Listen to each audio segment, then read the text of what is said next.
vocês me perguntem,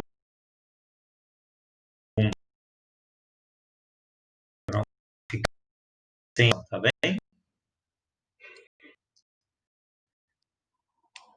Então ainda tem um tempo para vocês me enviarem. Oi, Natan. Eu acho que eu recebi, Natan, mas eu não tenho. Se você mandou, veio. Não precisa se preocupar. Eu acho que de alguns. Assim, eu não lembro muito bem quem já me mandou, quem não mandou ainda, mas eu tenho quase certeza de que o Natan, por exemplo, do Natan Novellini eu vi.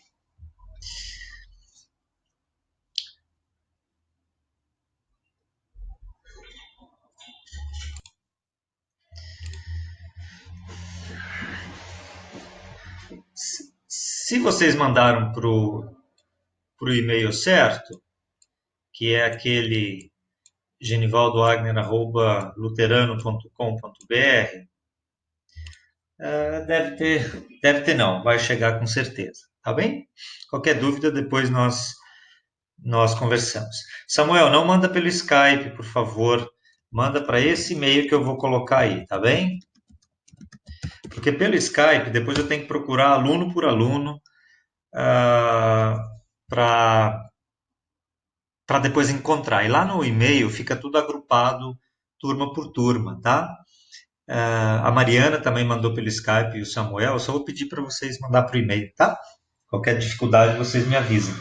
Mas é mais fácil para mim porque, como são 8 turmas, então se eu for procurar um por um aqui no Skype, eu vou acabar me perdendo. E aí a gente fica mais vulnerável a cometer erros, tá? Então mandem, por favor, pro e-mail que está ali em cima, tá? Como é a primeira aula do dia, nós então vamos fazer a nossa devoção, a nossa oração, tá? E eu vou usar o aplicativo aqui da Mensagens de Esperança, que tem o tema hoje como retrospectiva. No mês de dezembro, certos programas de televisão costumam fazer um resumo dos principais acontecimentos do ano que está terminando. Ainda estamos em junho, bem longe do final do ano. Mas, apesar disso, estamos vivendo um tempo de retrospectivas. Algumas emissoras de TV, com dificuldades de fazer novas gravações, estão exibindo programas que já foram ao ar. Até os torcedores estão revendo partidas antigas dos seus times do coração. Vale a pena olhar para o passado? O salmista Asaf, que vivia um momento difícil, responde: Ó Senhor Deus, eu lembrarei dos teus feitos maravilhosos, que recordarei as maravilhas que fizeste no passado. Salmo 77, 11. Inspirados no salmista, olhemos para o passado com gratidão, pois da parte de Deus não tem faltado amor, presença, perdão, salvação, sustento e mão estendida em todo o tempo. Oração. Pai amado, obrigado pela vida que recebemos do Senhor. Cuida de todos os que sofrem e choram. Olha com misericórdia para este mundo necessitado e ajuda-nos a fazer uma retrospectiva de gratidão pelas bênçãos materiais e espirituais. Em nome de Jesus, amém. Muito bem, gente, boa aula para todo mundo. Essa é a primeira aula agora, depois vocês têm mais aulas, né? Então, Deus abençoe vocês. Eu vou compartilhar aqui a minha página com vocês. Deixa eu ver onde está o meu livro de religião. Acho que está aqui. Continuando. Eu vou pedir para vocês abrirem o livro na página 23. Página 23, que é a lição do maná e das codornas. Então, por favor, deixem o livro de vocês aí aberto nessa lição, tá bem? O maná e as codornas, para a gente conversar. Vocês estão vendo a minha tela que eu estou compartilhando? Sim, só para confirmar que de repente eu acho que está todo mundo vendo e ninguém está vendo. Maná e as codornas. Muito bem. Vamos só recordar um pouquinho, antes de nós entrarmos aqui na história, vamos só recordar um pouquinho o contexto. O que que é o contexto dessa história? Qual é o contexto dessa história? Nós vamos chegar lá daqui a pouquinho, tá bom? Então é importante nós sabermos também qual é o contexto ou sobre o que que nós estamos falando aqui nessa história. Mas antes eu vou introduzir esse assunto fazendo uma pergunta para vocês. Como é que você fica quando você está com fome? Quem consegue me responder? Ou quem quer me responder, não é quem consegue. Quem quer me responder? O Natan diz que fica impaciente. Bom, a Giovana fica brava. Mano, pode ficar bravo. A Cristiane também. Quer dizer, Cristiane aparece aqui Cristiane, mas não é a Cristiane. Ou é? Não. É o Henrique. É o Henrique. Henrique fica bravo. A Júlia disse que fica chata. Caramba. Com dores, nervoso pra caramba. Eu fico com vontade de comer tudo. Quando você tá com fome, você fica com vontade, né, de comer. Algumas pessoas, bom, vocês colocaram aí que, bom, quem colocou aí que fica chato, fica irritante, outros ficam nervosos, enfim, depende de cada pessoa, certo? Às vezes a gente tem reações muito estranhas com relação a quando a gente fica com fome. Algumas pessoas passam por uma mudança de humor. Quer dizer, alguém colocou aí, fica bravo, né? Fica nervoso. E aí, quando a gente fica com uma mudança de humor muito forte, muitas vezes nós dizemos e fazemos coisas que normalmente não faríamos. Então, alguém sabe qual é esse personagem da Branca de Neve? É o Zangado, né? O Zangado parece que está sempre com fome. O Zangado parece estar sempre com fome. Mas às vezes a gente acha, a gente fica mesmo com uma mudança de humor muito grande e com problemas muito sérios, assim, né? Alguém sabe o que que é isso? Hipoglicemia? Quem já ouviu falar? Hipoglicemia? Não, ninguém sabe. Ou alguém tem isso? Olha que legal. Então vocês vão aprender uma coisa novíssima hoje. Só que eu vou aconselhar vocês a, na próxima aula de ciências, perguntar não, falar com a professora de ciências para ela explicar um pouco melhor o que que é isso, tá? Mas eu vou falar rapidamente o que que é hipoglicemia. Hipoglicemia é isso daqui, ó. Boa parte dos alimentos que ingerimos contém carboidratos. O açúcar é um deles. Eles são transformados pelo sistema digestivo em glicose, armazenada no fígado. Quando a pessoa fica muitas horas sem comer, a oferta de glicose baixa bastante. Ou seja, a hipoglicemia é a falta de açúcar no sangue. O meu corpo é tão bem feito por Deus que tudo tem que ter um equilíbrio. O excesso de açúcar não é bom, certo? O excesso de açúcar faz mal. Mas a falta de açúcar também faz mal. E é isso que chama hipoglicemia. Quando o corpo está sentindo falta de açúcar no sangue. E aí, quando há pessoas que reagem a isso de uma forma bem diferente, assim, por exemplo. Então, se eu às vezes tenho isso, hipoglicemia. Então, o que que acontece? Quando eu fico muito tempo sem comer, a pressão fica muito reduzida, muito baixa, e aí o Henrique está escrevendo lá, né?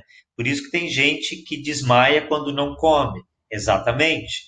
Porque o que acontece? Como o corpo está sem alimento, o próprio organismo vai tentar tirar açúcar, né? Que é a glicose que ele precisa também, em certo nível, ele vai tirar de onde já não tem. E aí o que, que vai acontecer? O corpo vai ficar fraco. E aí, por isso que ele vai desmaiar. Isso é hipoglicemia. Você não pode ter açúcar demais no sangue, que aí você sofre de um outro tipo de doença, e a hipoglicemia também. Então, por isso que é importante a gente se alimentar na hora certa, da maneira certa, enfim, não comer demais nem de menos, não muito açúcar nem açúcar de menos. Aliás, todo alimento que a gente consome, menos o sal não, mas todo alimento que a gente consome tem açúcar. Qualquer alimento que a gente consome tem algum nívelzinho de açúcar, né? Então a gente precisa de açúcar no nosso organismo. Mas olha, talvez seja até melhor se vocês, na próxima aula de ciências, pedirem para a professora explicar. Isso ainda melhor para vocês, vocês vão gostar ainda mais da explicação da professora de ciências. Mas isso é hipoglicemia. Por que, que eu estou falando de fome, de mudança de humor, de hipoglicemia, para introduzir essa lição? Vamos recordar aqui um pouquinho as lições anteriores que nós tivemos. Deixa eu ver onde que a gente pode começar. Nós podemos começar, por exemplo, na lição número 5. A lição número 5 conta ou fala dos sofrimentos do povo de Israel no Egito. Quem lembra que o povo de Israel era lá no Egito? Sem olhar lá no livro. O que eles eram?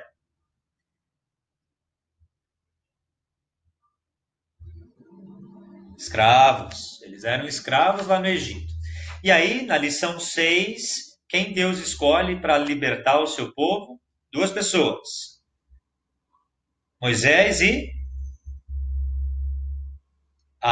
Arão. Exatamente, Moisés e Arão. Deus escolhe Moisés e Arão para ajudar a libertar o seu povo. Aí na lição 7 a gente tem a história da Páscoa, né?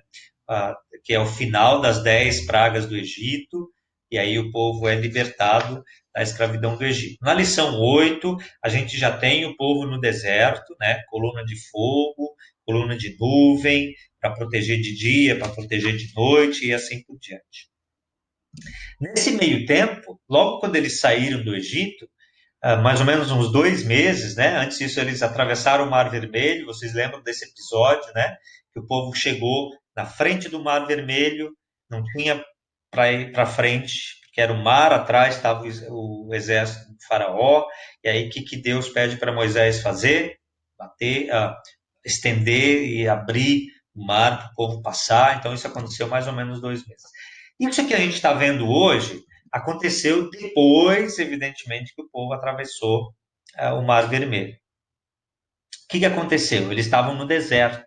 Lembram? A coluna de fogo da lição anterior, coluna de nuvem, porque estava muito quente, porque era muito frio. Eles estavam no deserto. Deserto não é um lugar onde a gente gostaria de estar, porque não tem comida, não tem água, enfim. O que aconteceu?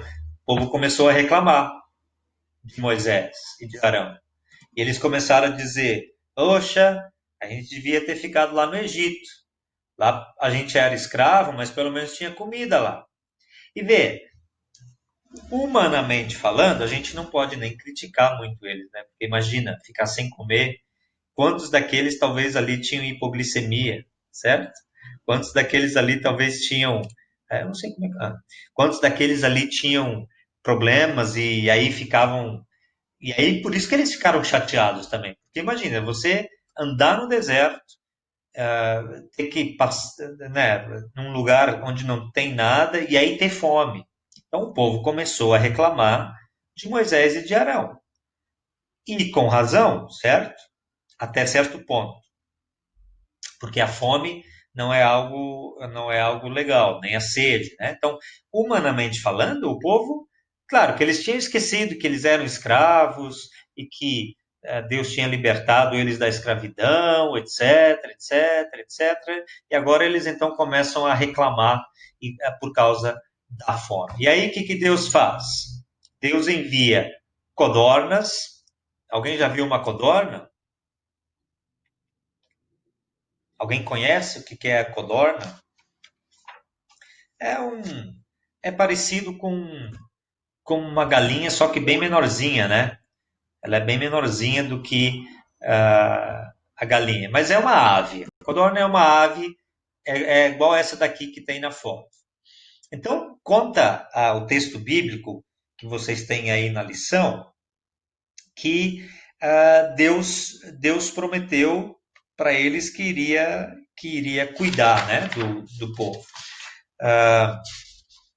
Na lição 9. Aí Deus diz assim: Eu tenho ouvido as reclamações dos israelitas. Diga-lhes que hoje à tarde, antes de escurecer, eles comerão carne. E amanhã de manhã comerão pão à vontade, e ficarão sabendo que eu, o Senhor, sou o Deus deles. Aí à tarde apareceu um grande bando de codornas.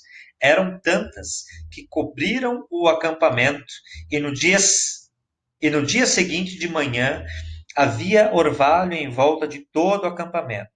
Quando o orvalho secou, parecia com escamas. Ficou no deserto uma coisa parecida com escamas, fina como a geada no chão. E os israelitas viram aquilo e não sabiam o que era. Então perguntaram uns aos outros: O que é isso? E Moisés lhes disse: Isso é o alimento que o Senhor está mandando para vocês comerem. Então veja, o povo está reclamando, está com fome, e aí o que Deus faz? Deus podia ter muito bem ficado muito bravo com eles, assim, dizendo: Poxa vida, eu libertei vocês do Egito e agora vocês estão reclamando que não tem comida. Mas Deus percebeu que o povo também estava com fome, estava com necessidade.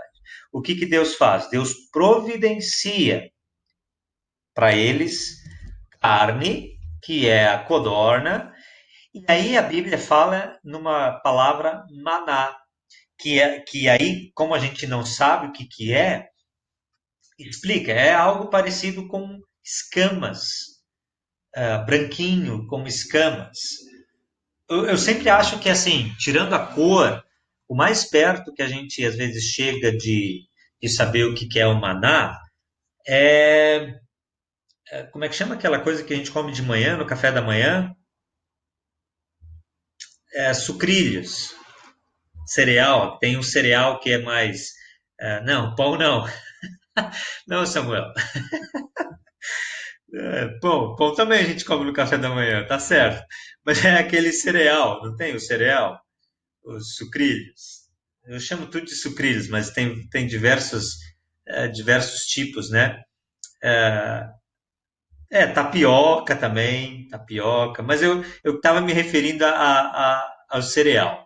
Então, claro que o cereal tem gosto diferente, a gente não sabe qual era o gosto disso, mas do jeito que a Bíblia explica, diz que era algo assim, parecido com escamas, assim, né? Com branquinho e tal.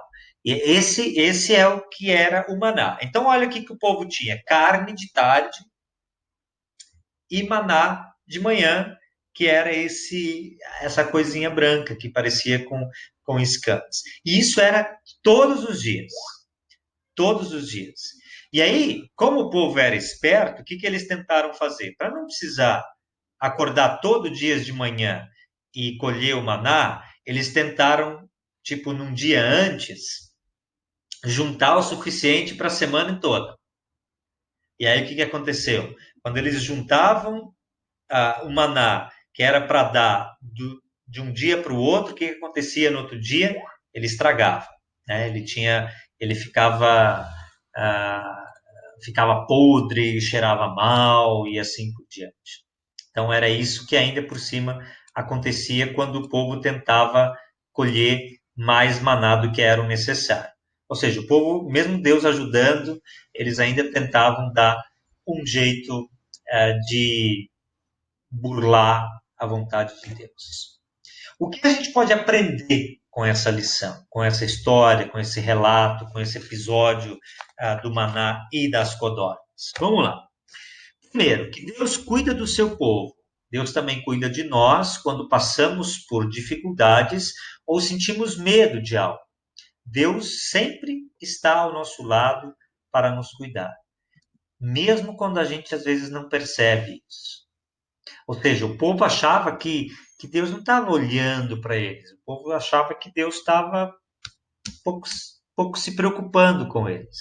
E aí Deus, já antes do povo ser liberto, Deus já estava se preocupando com eles, enviando Moisés, Arão, libertando eles do Egito, abrindo o Mar Vermelho, nuvem de fogo, nuvem de fumaça, né? Uma nuvem de fumaça não, uma nuvem para tapar o sol um pouquinho assim por diante. Mesmo sem eles se perceberem, Deus já estava cuidando, né? Deus já estava cuidando deles. O Mateus está escrevendo: é tipo que Deus é o nosso pastor e nós somos as suas ovelhas. Nem é tipo, Porque quando eu falo assim, é parecido com isso, não é, é assim mesmo, né? Então é isso mesmo. Deus cuida de nós, mesmo quando a gente não percebe. Mesmo quando a gente não percebe. Deus cuidou do seu povo e cuida também de nós. Segunda, muitas vezes reclamamos que Deus não nos dá o que queremos, mas sempre nos dá o que precisamos na hora certa. Olha que diferença interessante isso entre querer e precisar. Ou seja, às vezes nós achamos que Deus não nos dá as coisas, ou seja, nós queremos uma coisa e Deus às vezes não dá aquilo para a gente. Mas a gente precisa saber que Deus sempre nos dá aquilo que nós precisamos. É diferente. Porque às vezes nem eu sei o que eu preciso direito. Parece ser estranho dizer isso, né? Que nem eu sei o que eu preciso direito, mas é mesmo isso. Veja, eu queria muito ter uma Ferrari. Quem de vocês não queria ter uma Ferrari? Eu queria muito ter uma Ferrari. Mas a pergunta é: bom, você quer ter uma Ferrari, mas você precisa dela. É, o João está dizendo que não sabe dirigir, né? Mas seu pai, sua mãe, alguém ia dirigir para você passear, né? Olha lá, o Matheus já disse que queria uma McLaren. Enfim, a gente queria ter um desses carros aí para gente para dar umas voltas, né? Enfim, mas olha, eu quero isso, eu queria isso, mas a pergunta é: eu preciso disso?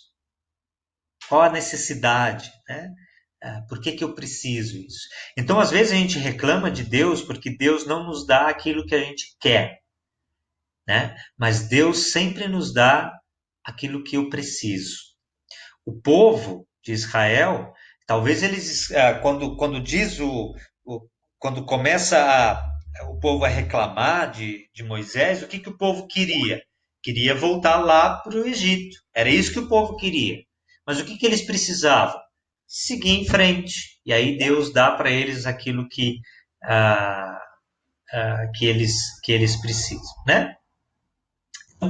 A segunda coisa, Deus sempre nos dá aquilo que a gente precisa, não necessariamente aquilo que a gente quer.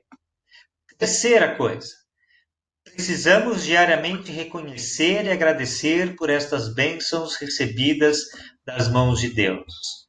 Ou seja, eu agradeço a Deus pelas coisas que Ele me dá. De que forma eu faço isso? Né? De que forma eu faço isso? Tá bom? Vamos voltar para a aula. Já comentaram bastante ali sobre as coisas que vocês queriam. Então a gente vai voltar a nossa concentração aqui, tá bom? Depois a gente escreve mais.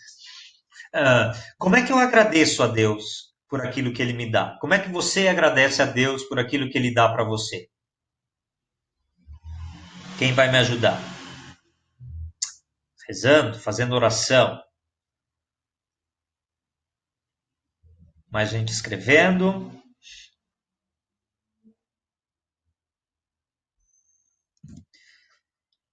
Reconhecer e agradecer pelas bênçãos que eu recebo, obedecendo, louvando a Deus, ajudando.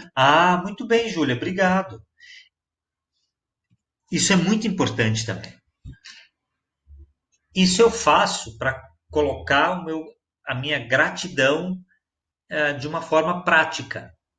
Ou seja, quando eu estou na minha casa e eu estou fazendo oração, eu estou louvando a Deus, às vezes eu faço isso de uma forma particular, certo? Eu e Deus. Mas quando eu ajudo o próximo com as coisas que Deus me deu, eu estou colocando em prática a minha gratidão. E não só colocando em prática a minha gratidão, mas eu ainda estou fazendo com que outras pessoas sejam ajudadas também. Olha que legal. Então, eu ajudar o próximo é uma forma de eu agradecer a Deus por aquilo que Ele me dá, certo? Continuando. Com o maná, Deus quis ensinar o seu povo. Eles deveriam confiar em Deus e deveriam obedecê-lo. deveriam ter toda a consideração pelo sábado, que era o dia do descanso. Ou seja, lembra que eu falei que o povo colhia num dia para sobrar para o outro e depois acabava estragando? Isso eles podiam fazer, sabe, só quando? Só na sexta-feira, só no dia anterior ao sábado, porque no sábado eles não poderiam colher. Então, quando eles pegavam o maná, segunda, terça, quarta e quinta, para sobrar para outro dia, esse maná estragava. Quando eles pegavam o maná na sexta, para sobrar para o sábado, essa era a vontade de Deus, era isso que era para eles fazerem. Ah, alguém colocou aqui ajudando o próximo, né? Cadê? A Júlia? A Júlia escreveu ajudando o próximo. Como é que eu vou agradecer a Deus? Eu posso agradecer a Deus ajudando o meu próximo. Vocês já pararam para pensar nas coisas que Deus contribuindo em eventos beneficentes e está ajudando o próximo também, né? E às vezes ajudando até quem você nem conhece. No Pai Nosso, não sei quantos de vocês conhecem o Pai Nosso ou oram o Pai Nosso, tem uma parte lá no Pai Nosso que fala assim: o pão nosso. Opa, deixa eu escrever aqui. O pão nosso de cada dia nos dá hoje. O pão nosso de cada dia nos dá hoje. Às vezes a gente pensa, quando vocês falam essa frase, por exemplo, o que vocês entendem por pão nosso de cada dia? Podem abrir o microfone também e falar se quiserem, ou podem escrever. O que é que vocês entendem que é o pão nosso de cada dia?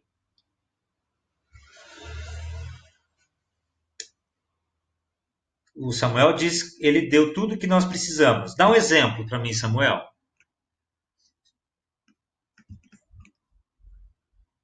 Comida. Um exemplo que não seja comida. O João escreveu comida, né? Muito bem. Quando eu falo casa, trabalho, família, etc. Quando eu falo o pão nosso de cada dia, eu não estou só imaginando comida, tá? Ou eu não deveria só imaginar comida. Eu tenho que pensar, por exemplo, aí o Samuel, obrigado Samuel. O Samuel colocou alimento, né? Roupa, casa, seu corpo que está se movendo, sua família. O Mateus copiou aqui o Pai Nosso, tudo que temos, você ainda estar vivo, etc. Quando eu peço para Deus me dar o pão de cada dia, eu tenho que me lembrar que eu não preciso só de comida para viver. Eu preciso de tantas outras coisas. Claro que sem comida, o meu corpo vai ficar doente, etc. Mas se eu tiver só comida, eu vou ter outro tipo de problema. Então, quando eu peço a Deus para me dar o pão de cada dia, eu vou pensar aqui comida, bebida, casa, lar. Tem diferença entre casa e lar. Casa, alguém sabe a diferença? Ou qual a diferença que vocês acham que tem entre casa e lar?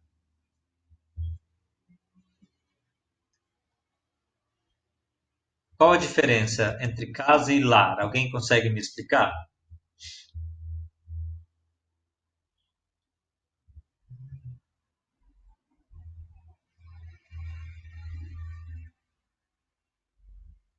Lar é onde você mora. E a casa é o quê?